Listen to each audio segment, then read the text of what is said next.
It's my great pleasure to welcome Philip, who is now speaking to us from Cramele Recas in Romania, but he's actually originally from Bristol. I don't know what it says about Bristol, but Philip started out has been in Romania at this property since 1998 and started working and making wine there since 2000. Sorry, I hope it's not somebody else that's trying to get in here. No, okay. We're looking forward to what you're going to be telling us, because you've been involved in lots of other things in beer in Germany and so on. So over to you. I'm just going to be muting everybody right now. Okay. If I can find it. Okay. So I can start? Yep. Okay. Well, thank you all for coming. It's very nice to see you all. I'm glad you could get together like this. So I'm Philip. My winery is called Cramele Recas, as Winnie did very well pronouncing it. It's in a town called Recas. It's near the city of Timișoara, far west of Romania, right on the border with Hungary and Serbia. So we bought it in 1998. It was an old Romanian state-owned vineyard, which had been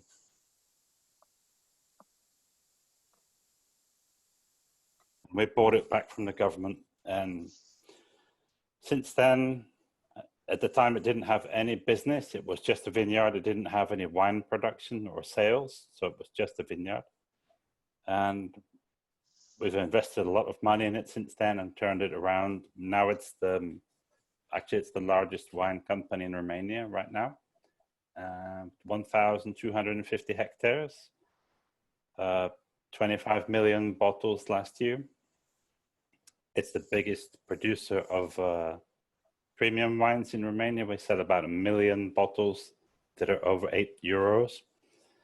It's the biggest producer of natural wine. So we have a big range of natural orange and unsulfured wines that we do now. It's the biggest exporter of wine from Romania. About half our business is exports. So about 12 and a bit million bottles last year in 25 different countries, including South Africa a little bit. It's about 50 million euros a year of wine last year. So it's a very international company. Our team is from everywhere. I'm British, although I am thinking of becoming Romanian, as my country is a bit making it hard for me to work here now. Our head winemaker, Hartley, is an Australian. One of our other main winemakers, Nora, she's from Spain, from Basque country. And we have a team of winemakers. We have 6 this year from everywhere, from Italy, New Zealand, Moldova, everywhere except Romania. Very quickly, tell you a little bit about Romania. Winnie told me I've got to do it all in 15 minutes. So right now, Romania is the 10th biggest wine producing country in the world. Not a lot of people know about it because they drink most of it here. It's quite a big country. It's 20 million people. They drink about 27 liters per person each. So they're traditional wine drinkers. So you don't get much of it outside of Romania, but it's 180,000 hectares. So in comparative terms, it's bigger than South Africa, Australia, New Zealand, Greece, Germany. It's about the same size as Portugal in terms of vineyards. But like I said, not much exports. It's organized on the European wine legislation system. So we have appellations, same as the French and Italians. Here they're called DOC, same as the Italians. So we have about 30 DOC regions. Our region is called Recas. We pretty much own the whole region. We have one other small winery in Recas. And there are 13 IG regions. So the IGP regions are bigger all over the country. Tell you a little bit about our company. Because of the fact that we started with no wine sales, we had to be pretty creative and flexible to get customers quickly.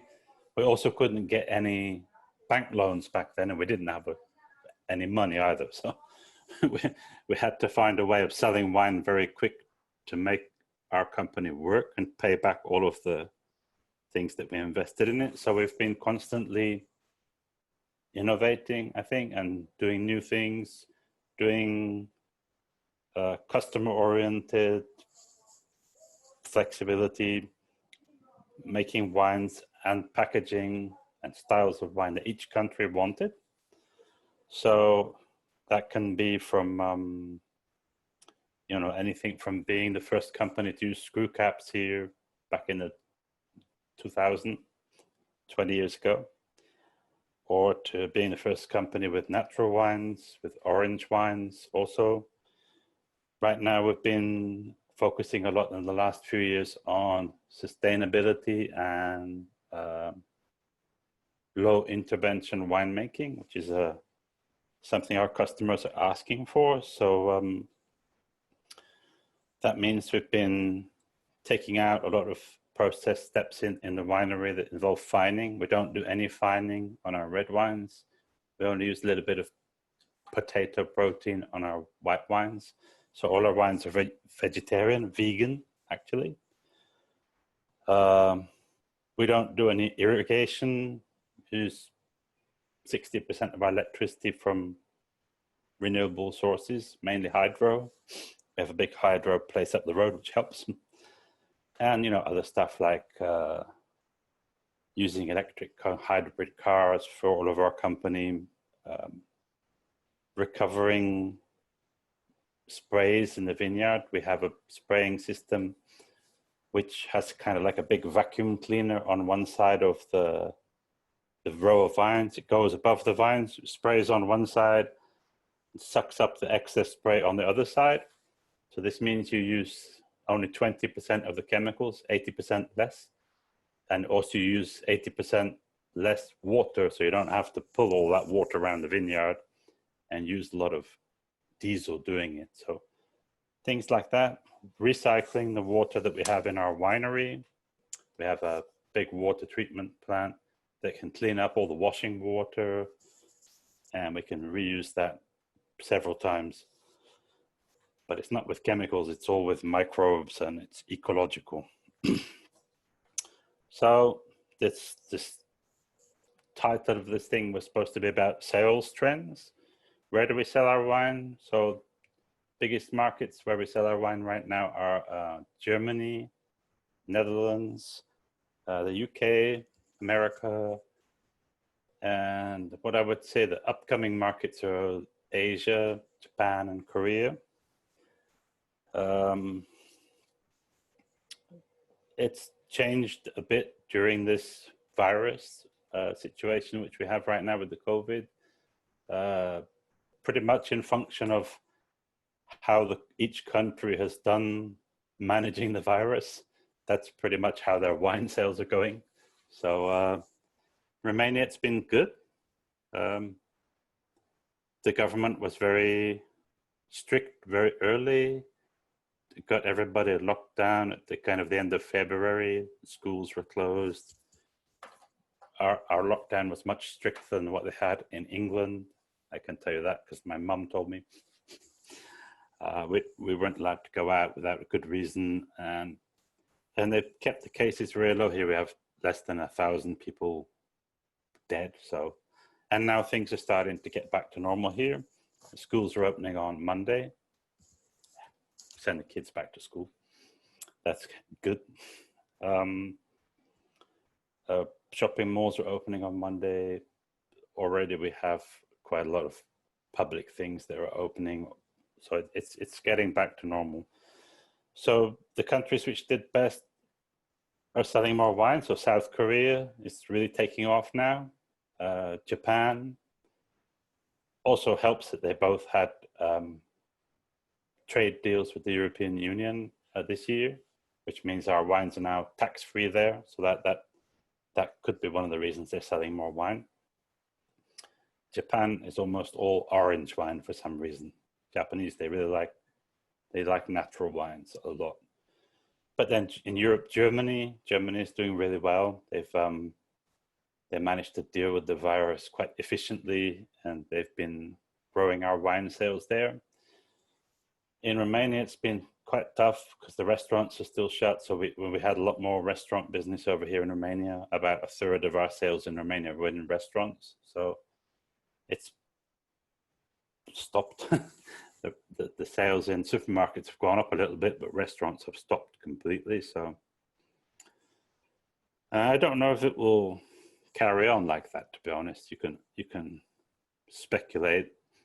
I think a lot of restaurants all around the world won't open up again after the virus has gone away, because a lot of restaurants were already in a tough financial position.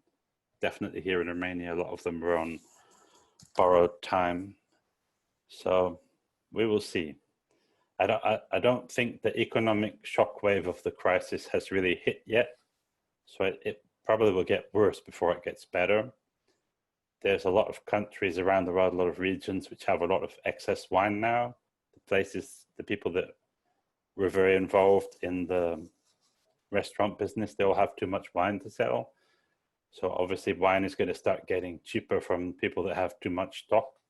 Like, I have quite a few friends in South Africa, and they got particularly badly hit, as you probably all know, and they couldn't sell their wine for a long time at all, anywhere. So that was really bad for them. But anyway, could be worse. At least we're healthy. We haven't had too many people here in our city hit by the virus, which is good because we have terrible hospitals. They're not very well funded. We actually donated quite a lot of money to the infectious diseases hospital here. We gave them 3 or 4 ventilators to help the people with the virus. Which other countries are not doing very well? England's not doing very well. No, it's still in the middle of the virus. It hasn't gotten out yet, and I think it will be some time before they open their restaurants.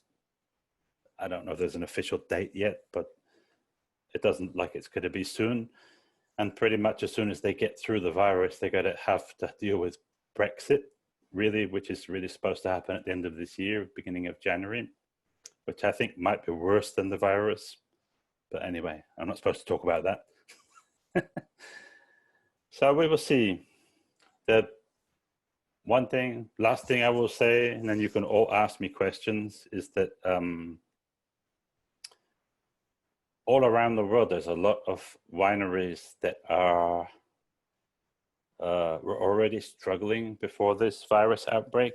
Here in Romania, there are a lot of new wineries opened up in the last 10 years. There are about 200 new wineries in the last 10 years, but a lot of them are not very professional. They're a bit kind of romantic, can I call it romantic amateurs? People that love wine, and they've opened wineries because they love wine, but don't necessarily know much about the business side of it. So I think a lot of those wineries are struggling now, especially the ones that obviously focused on only 1 or 2 sales channels. We've always tried to have more eggs and more baskets, like sell our wine in lots of different markets, different countries, different price levels of wine, different categories of wine. We have 60 odd different kinds of wine, 280 different labels. So it's we're more protected from it because we're spread out in a lot of different markets. But small wineries with only 1 or 2 labels in 1 or 2 markets are very exposed to this kind of thing happening. So I think a lot of them might have to merge or sell up or go out of business, which on the other hand is not necessarily a totally bad thing, because there are definitely too many wineries in the world. And I know I shouldn't say that, but there are a lot more wineries around than the world actually needs. so I think that maybe the virus situation will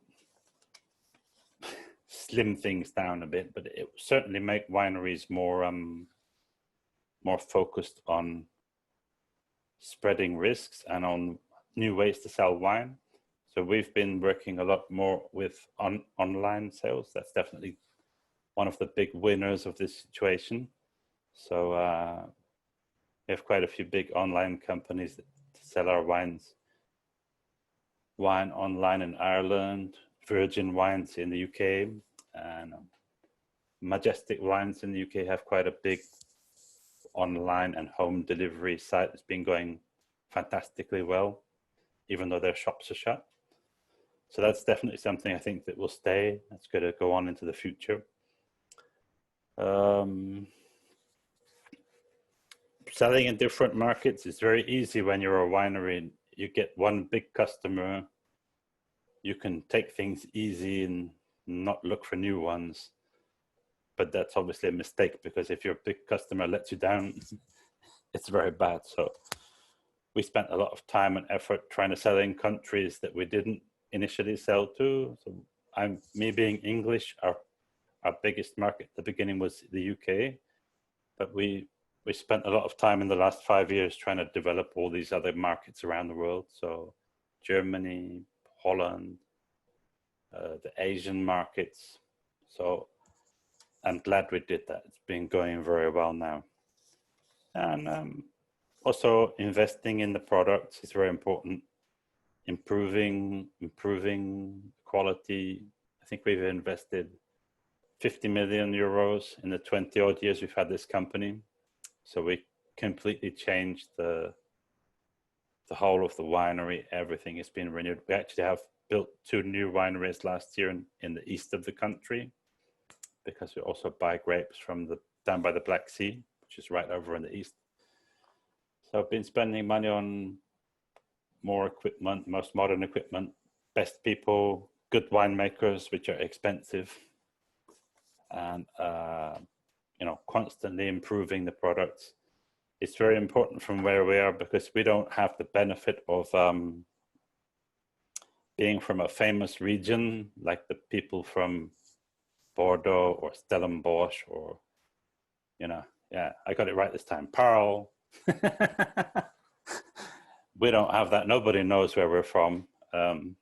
So we have to kind of over deliver. We have to provide wines which are very good quality for the price, almost, significantly better quality for the price than a lot of other countries, because otherwise nobody will take much notice of us. We are doing very well with our local varieties. They are harder to sell on the export markets, but they're very interesting and they're picking up speed gradually. So we have, I think the most famous one outside of Romania are the Fetescas. We have three varieties that are related. One is called Fetesca Alba, which is a white one. And then there's Fetesca Negra, which is a red one. Very good. And Fetesca Regala is a kind of pimped up version of Fetesca Alba.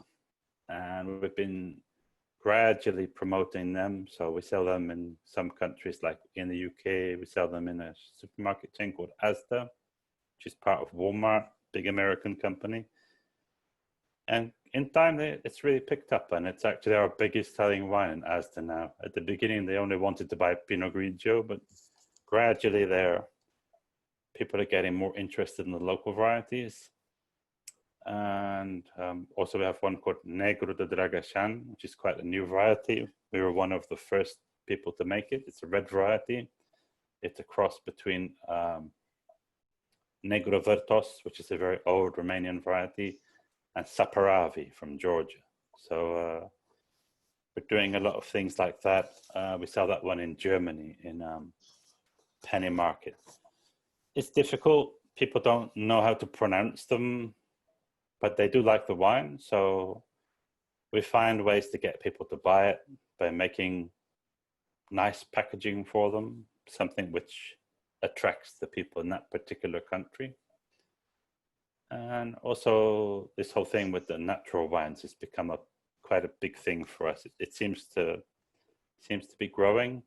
It's quite controversial. I get argued a lot by some of the natural wine writers. They they don't think it's right that a big company should make natural wines and orange wines, because they believe that you know, it's more important the spirit of kind of what they call artisan wine production than the rules themselves, which are you know, organic grapes, no additives at all, no filtration. So we make orange wines from a friend of ours that has organic farm. So all the grapes are organic. They're not, we don't add anything to them. So there's no sulfur, no yeast, no enzymes. We don't do a lot of heavy mechanical equipment. You know, we don't use any kind of modern winemaking, temperature control or anything. So we think they fit with the natural wine ethos, and people certainly like to buy them and talk about them. So we'll convince the natural wine folks that some of them are coming around to it. Ours are a lot cheaper too. Our natural wines are a lot cheaper than most of the other people that are making natural wine. So that's probably why we get into trouble. Oh, hang on. I've got some questions. I have to put my glasses on, it's too small. India. I'd love to export to India. I don't know how. I tried making wine in India once, and it was a very interesting experience. So they had a lot of legal problems with India. It's very difficult to get a license for any kind of alcohol, let alone producing it. All right then. While we're looking at the other questions, Philip, can I just ask you about Japan? You said the Japanese like natural wines very much. Is it because of their food, or what would you attribute it to? It's a very good question. I wish I knew. I wish I could do it in other countries. I think it's the orange wines, especially. It's definitely orange wines in Japan. So the white one. We don't sell so much of the red ones. I think it's food. They have this concept in their food, which a lot of people in the orange wine business use, called unami. It's that kind of, you know what unami is. So it's definitely, they like textural wines that they're a better fit with their food. Yeah. But also I think it's a health.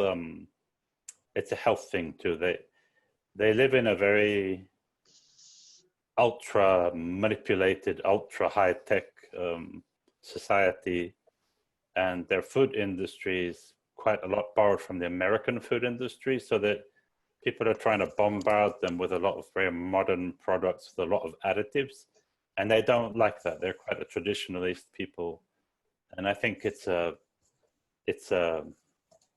kickback against the whole modern, you know, the whole modern food processing. I don't actually know if you can say that these wines are more natural than our other wines. I don't personally think that, you know, even organic grape farming is particularly more natural than regular grape farming. I mean, they still use chemicals like copper sulfate, which is very dangerous for the soil, and farming organic grapes in very wet countries like Germany or England is actually probably bad for the environment, because they need to spray them a lot. So it's a very complex issue. But the Japanese, I think that's something they're interested in. Yeah, well, I mean, just thinking about it now, it does actually make sense, because their food is very textural, and it just makes sense that they would like such a wine to go with it. Anyway, our next question is from Kathy. All right. Kathy, have you unmuted yourself? Yes, I'm just trying to see if I remember which question it is. I put in two, but I think Philip may have answered. So the first question is fermenting on the skin and skin contact. That's right. Do you, with your orange wines, do you actually ferment on the skins, or do you just use the skin contact? No, they're fermented on the skins. Yeah, for sure. About 3.5 weeks. I wish I had a picture to show. They actually do go orange after they stay 3.5 weeks on the skins.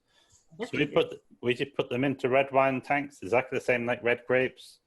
We destem them, put all the grapes and the skins into a tank, and just let it ferment. We don't add anything. We don't take anything away. We don't use the press wine for the orange wine. We just use the free run juice. But yeah, they're about 3.5 to 4 weeks on the skins. It'll be nice to taste one over here. I must look out for it. I have one further question. Shall I go ahead with that? Yes, yes, please, Kath. Tell me where you are first. Which country are you in? You sound like you're in America. I'm near Oxford in the UK. Oh, fine. We have them in Shrewsbury. Tanner's has them in Shrewsbury. Oh, fine. Not that far from Oxford. Anyway, go ahead.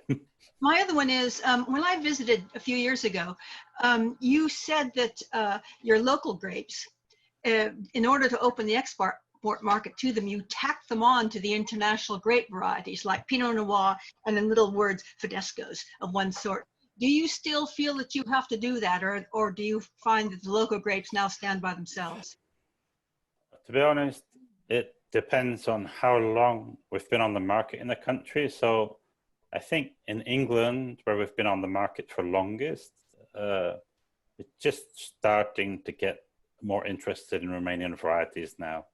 But there's still, most of the big companies are very, very, let's say, not enthusiastic. They're not very adventurous. Even companies we work with well, like Majestic Wines or Corney and Barrow down in London, proper wine merchants, they don't have our local varieties yet. We are talking to them and trying to get them to do it, but it's very slow to convince them. And then in, like big markets, big business places like in Germany, where they have all these mega supermarkets, they won't sell Romanian local variety per se, but they do let us do blends with them. So they like the taste of them. So we have a blend in a big supermarket chain in Germany called in Penny Market, which is a huge chain. But it doesn't say the varietal on the label. It's just like a red blend and a white blend, but they are made with Fidesco. They found in their market research that if we put the label on the varietal on the label, it actually sells less. So it's a long story. It's a struggle. Okay, one supplementary then. Have you tried, do you mostly try, and this is my final one, do you mostly try to market into the big organizations? I mean, there's an awful lot of small wine merchants in the UK that might be a better market than Asda for the local varieties. It's so hard to sell wine. Sometimes it takes years of work to get one customer to buy it. So we pretty much sell to anyone that wants to buy it. We have been trying in England, to be honest. We've been trying to do exactly as you suggested. So we now have an office there in near London. Just from last year, we started we have a sales manager for the UK market. And he's been doing exactly that. So we do work with a lot of regional wine merchants. We have like Jasquat's in London and Corney and Barrow, St. Austell down in Cornwall, in Variety Morton up in Scotland, Forth Wines, and then Tanner's, Adnams up in Suffolk, the Oxford Wine Company in Oxford. So yeah, we do work with a lot of them. But they're all shut now. We just spent a lot of money and time trying to get to sell wine to them. They're all shut, but they will open again, we hope. It's good to have both. Supermarkets can, keep the bottling line running and keep the business, pay the wages. And then smaller customers are much more loyal and more stable, because supermarkets can just decide they don't want to work with you anymore, and then you're screwed if you don't have some alternative. So we try and do a bit of both. Here in Romania, we have a big sales team. We have 40 people, and we work directly with all of the restaurants and all the bars directly. And we try not to depend on supermarkets. We have 140 wine shops too here in Romania. So we have direct to consumer, our own wine shops. And also the online thing is very important. And upcoming part of our business, working directly with customers via online wine sellers, be that our own online sites or in we just started working with Amazon in Germany, for example. I don't know if that's good or bad, but everybody, people hate Amazon. Well, I'm a fan. I've unmuted you, Becky. If you can just ask your question, please, to Philip. Hi, Philip. I'm in the U.S. near Boston, and it's very hard for me to get my readers to take the concept of quality Romanian wine seriously. What techniques have been successful for you? In making it, or in getting people to take it successful? In getting people to even think about Romanian wine and that it might be quality wine. We I have to say that most of our wines are selling really because they're cleverly packaged, and the packaging is kind of directed at the country we're working with. So that's one way to sort of get through to people, and then when they taste it, they will buy it again if they like it, and that works in most countries. In America, it's doubly hard because they have the whole 3-tier system. It's very hard to get importers in America to take Romanian wine seriously, let alone consumers. So we work very well with some of the places in America where you can get through that. So they have a big chain of wine shops called Total Wine and More, it's called. It's in, I think they have about 180 shops.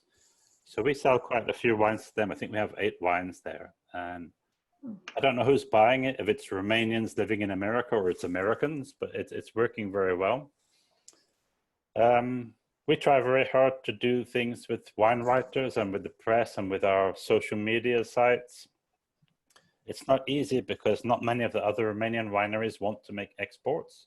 So that doesn't help us. I would be much more happy if the other ones made more exports.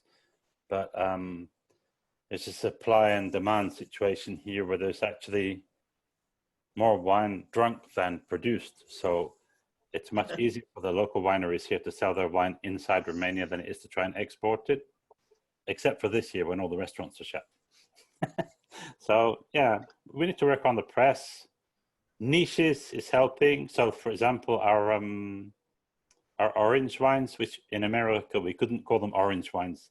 In America, they're called amber wines because the American government thought that orange wine sounded subversive. Subversive. They said it could potentially confuse customers into thinking that it's made from oranges.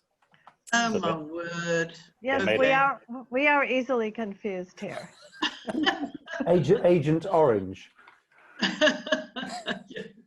So, Well, yeah, our but, next question, Philip, is from Nicholas. Hi.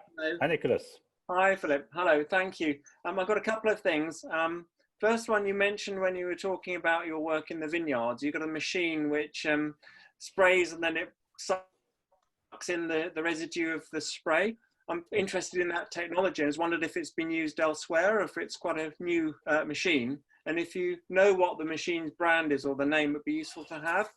Oh, God, that's a good question. Think of that. I can't think what it's called. It's from Italy. And to answer the first part of the question, it's not our idea. It's definitely been used before.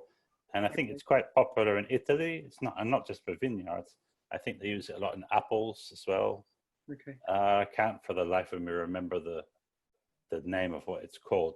It's a great system, and it really cuts down on, because when you're spraying, normally a huge amount of what you're spraying just goes through the vine and off into the environment, you know, which is wastage, chemicals and water, and not good for anyone. So that's what, there are a lot of things that you can do to improve the environmental impact. Another one is not using herbicides. So now you can get these machines that rip out the weeds with like chains, like plastic chains, and we use them instead of using herbicides. So I think things like that are more sustainable than actually organic wines themselves. Yeah. I think organic wines is a very cunning name because it refers to the chemicals which they use, which are organic in origin. But, you know, they're still chemicals. If you've ever been sprayed with sulfur or copper sulfate, they're nasty chemicals. Sometimes they have to use a lot of them, not in places like Spain or in Australia where it's very dry. But if you do it in wet countries, they're probably less environmentally friendly than regular wines, I think. Doesn't mean I'm against organic wines, but it's not cut and dried. The second question was around grape varieties. You mentioned a lot of local grape varieties, but you have a few international ones as well, I would think. So what's your balance of international compared to local? And what's your best-selling international varietal? It differs according to markets. So yeah, we have all the famous French varieties: Cabernet Sauvignon, Merlot, Pinot Noir, Pinot Gris, Pinot Grigio, depending on what you want to call it. Viognier, Cabernet Franc, different Muscats, Gewürztraminer. It really depends on each country. So in Romania, the local varieties are the most popular. So Fetesca Alba is the biggest selling one here in Romania. And we're the biggest producer of it in the world. We sell about 5 million bottles of that, but nearly all in Romania. In England, you sound you kind of like British. You sound British. I'm south of Oxford in Reading. That's right. I used to have a girlfriend from Reading. Oh. I'm sure she's still there, Philip, waiting for you. Oh, I'm not coming back. I've given up on England. Okay, Heather has Philip answered your question about where to buy it in the UK? Yes, she's got it. Okay, so the next question is from Sandra. I've unmuted you, Sandra, so just go ahead and ask Philip your question. Hello, Philip. So I'm closer to you. I'm nearby in Bucharest. So I was just thinking how much of the sales, undoubtedly at 50% of all exports, you are paving the way for Romanian exports actually right now. So how much of what you're selling abroad is selling on the back of Wine of Romania or the Recas PDO itself? Or how much is it driven by the Recas brand or the labels you're doing for each market? And get ahead of myself with the answer, as I kind of have a hunch where this is going. What do you feel should be done on the market to make the Romanian PDOs more of a generic brand driving sales? Because there's been talk a bit of a inflation of PDOs. So just wanted to hear your input on that. Thank you. It's a good question. That's a very tough question. That's the hardest question of the whole day. Well done, Sandra. She's Romanian. Yeah, it's true that so outside of Romania, really nobody knows anything about the PDO regions, the DOCs. Even inside of Romania, most of them are completely unknown. We have a vineyard in the next town to us, which is called Arad. The place is called Minish. And half the people that live in the town don't know the name of the IGP region there, which is called Dealuri Zarandului. People in Arad don't know the name of their own wine region. So that's a problem. How do you make an IGP, a PDO region well known? The only way you can make them well known, I think, is to have a kind of critical mass of people actually selling them. People in Romania are always convinced that the government should do this and promote our regions or the European Union or somebody else. But none of that really works unless you can actually sell them, because having them on the shelf, people seeing them and buying them, that's the way they get into the popular culture. It's not through, seminars, and you have to actually sell them. So that's a big problem here in Romania. The other companies, most of the other companies don't export because they feel that the pricing abroad, especially in countries like England or Germany, is very tough. It's very competitive. We're competing with South Africans, Argentina, Spain, Italy. It's tough. It is tough. But it can be done, you know. We sell a lot of wine abroad, so we prove that you can do it. I mean, I think most of our people that buy our wine, especially in supermarkets, probably don't know that it's Romanian when they're buying it. I'm pretty sure of that. And definitely being Romanian is not a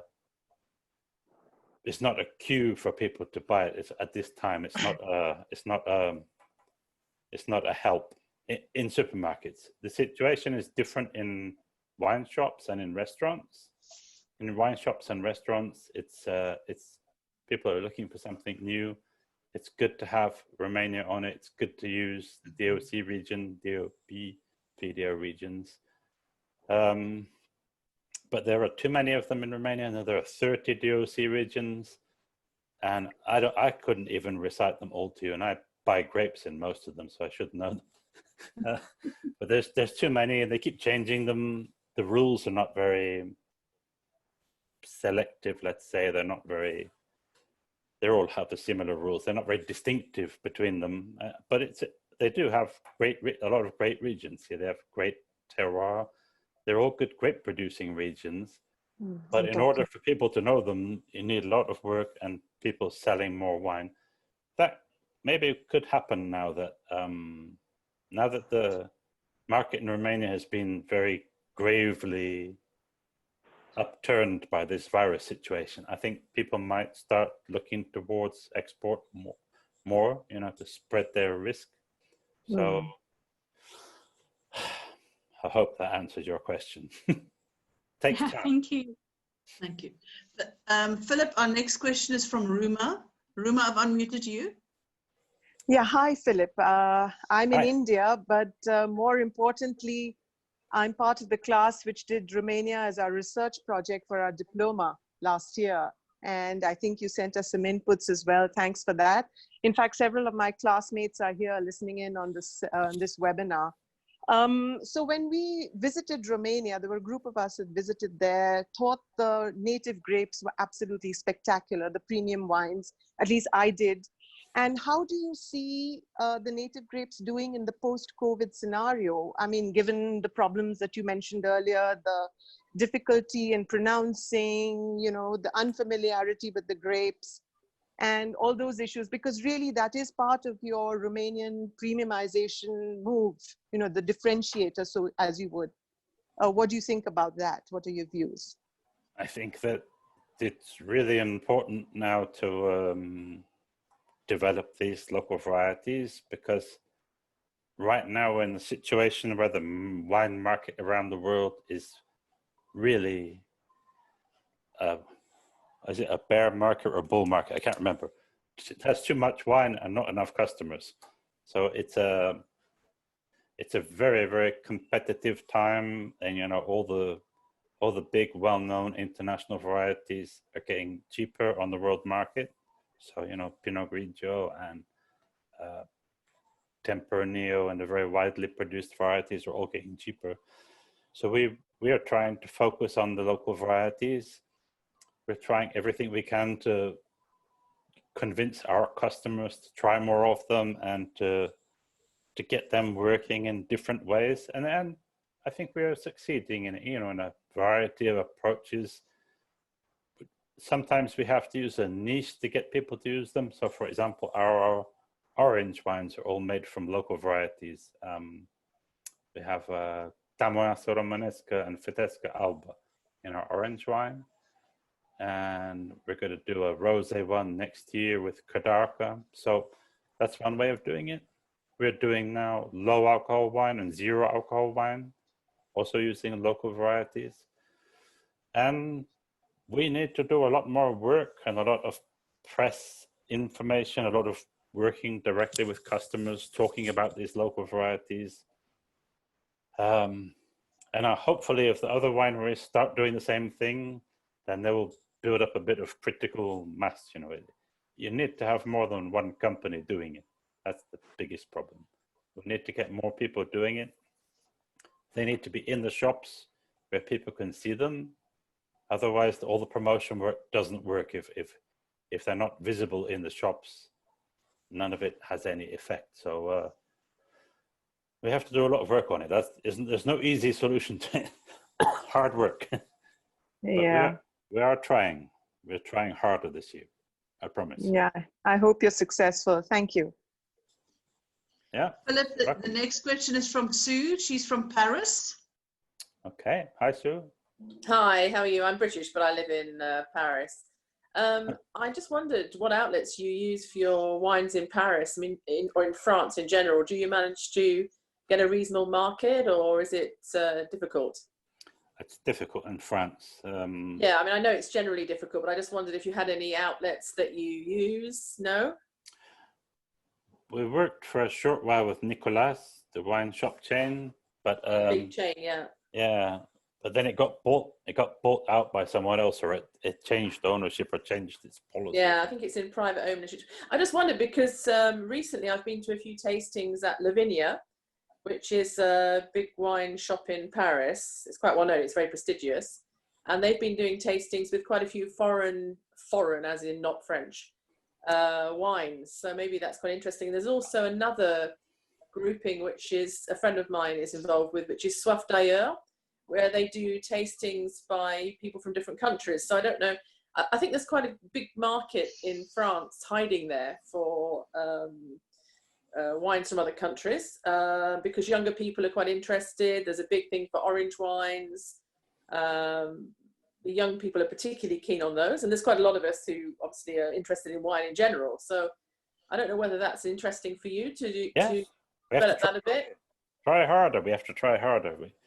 Yeah, no, just Lavinia are quite good. I mean, I went to a talk by somebody from Hungary very recently, and he has some absolutely amazing wines, you know, the new dry wines that they're making, which was superb. So anyway, it's just a thought, and I didn't think I'd seen your wines anywhere. So no, we haven't done very well in France. We haven't done very well. It's a difficult market. It's very French. I mean, but there are now some outlets where it's not just that we grew very fast in the last 5 years. Our company doubled in the last 5 years. Okay. So we had quite a lot of trouble in the last 5 years making enough wine and keeping up. Okay, so you mean so you didn't have the stock anyway to sell? So yeah, we weren't desperately trying to find new markets. But now that this whole situation with the virus is given me a new enthusiasm to go out and find more markets because you never know. You never know what can go wrong. Well, hopefully one day, you never know. I think we can beat them. Thank you. Thank you. Thanks, Sue. Next, you have a question from Vivienne, please. Hi, Philip. Vivienne. Really, I was thinking about the on-trade and restaurants once they open again in the UK, and whether there is a market there for higher price wines for different consumers than the supermarket consumers to learn about those wines. Is that an area you're looking at? Oh, I would love to. Yeah, we are doing better. We before all the restaurants shut, we were just starting to make quite a lot of progress with the slightly higher priced wines. So we have, Corny and Barrow in London, famous wine merchant. They have all the Chateau Petrus and all of those things. They've been selling our wines a bit more high end and mid level, and Alliance Wines up in Scotland, they have a few of our more highly priced wines, mid-priced, not the really expensive ones. It's very, very frightening for English people. If you tell them a wine is from Romania, it's £15 a bottle, you get a lot of... But what you need is a group of wine educators to pass that message on. We're happy to help you out. We sell some over in Shrewsbury with tanners, and they didn't want to sell them. They have a big tasting every 2 years with 1,000 of their customers, which is all like wine bar owners, restaurant owners, pub owners. And we were supposed to be there promoting entry-level Pinot Noir, and we took along some of our expensive wines under the table that are now they sell pallet loads of them. We just gave it directly to their customers. We bypassed Mr. Tanner and his team. So That's one way of doing it. It is happening. It's starting to happen slowly, but I don't know what will happen now there after the restaurants are all shut, and then you have Brexit in January, and it's just come on. You have to be more optimistic. The it's gonna glass be is half wonderful. full of your Pinot Noir. That's only England that does that. I don't know why. I'm not in England. I'm in Paris. You need to be positive. Come on. We're going to We'll sell have in to live with France. it. That's it. Oh, I'm not worried about England. I just made an office there, so I'm hoping that we'll get through the Brexit and it'll be better afterwards. But we don't know. We'll see. Thanks, Vivienne. We've got a Give question it. from Amanda for you, Thank Philip, you. or two, I think. Yes, thank you. Hello, Philip. I was one of the group that came over to Romania as well to write on Romanian wine last year. So I've got two questions. One is, China as a market was seen as with enormous opportunity and potential for companies to go and sell wines in. Do you still see that as being an area of opportunity post-COVID, or do you think it'll pull back a bit? I don't know if it was me that said that. No. A lot of the wineries here all thought that China was going to be a kind of El Dorado. I've tried selling wine in China. I've been there many times, and I think it will be important in the wine world in the future. I don't think it's as important now as many people think it is. They're still overwhelmingly not a wine drinking people, even though there are a lot of them. Not very many of them drink wine, and most wine they do buy is for presents. So they have that whole culture of buying wine to give people as gifts. And that doesn't really suit what we do, because when you're giving a gift, you want to give them something kind of snazzy sounding, which they know about, not an obscure wine from Romania. But I think they are also looking too for better value wines now. And now the whole world wine order is being a little bit, perturbed this year because of not just the virus situation, the whole thing in America with tariffs is changing it a bit. England leaving its trading relationship with Europe is changing things a bit. There's a whole lot of things going on, so it could happen. I don't think it's going to be a huge market in the next 5 years for our wine, but I think it could take off. I'm very much more optimistic about the other Asian countries, if you ask me. Okay. Japan, Korea. We sell a lot of wine in Myanmar, oddly enough. Oh, wow. Burma. Can we call it Burma? No. No, Myanmar now. Yeah. We're colonists if we call it Burma. It's Myanmar. Yeah. Okay. They drink a lot of wine. I don't know why, but I'm happy about that. Thank you. And the second question relates actually to labeling. I'm a big fan of augmented reality labels. So if you think of the 19 Crimes coming out of Australia and Bogle, their Phantom one, I was wondering if you saw any opportunity for introducing augmented reality labels. I've done it. We've done it already. Yeah, we have 2. Oh, wow. Oh, I'm excited now. I can't do it now with you on the Zoom.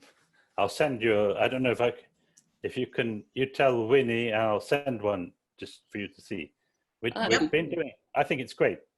I like all these high-tech things. So augmented reality, we've been doing it, especially for Germany and America.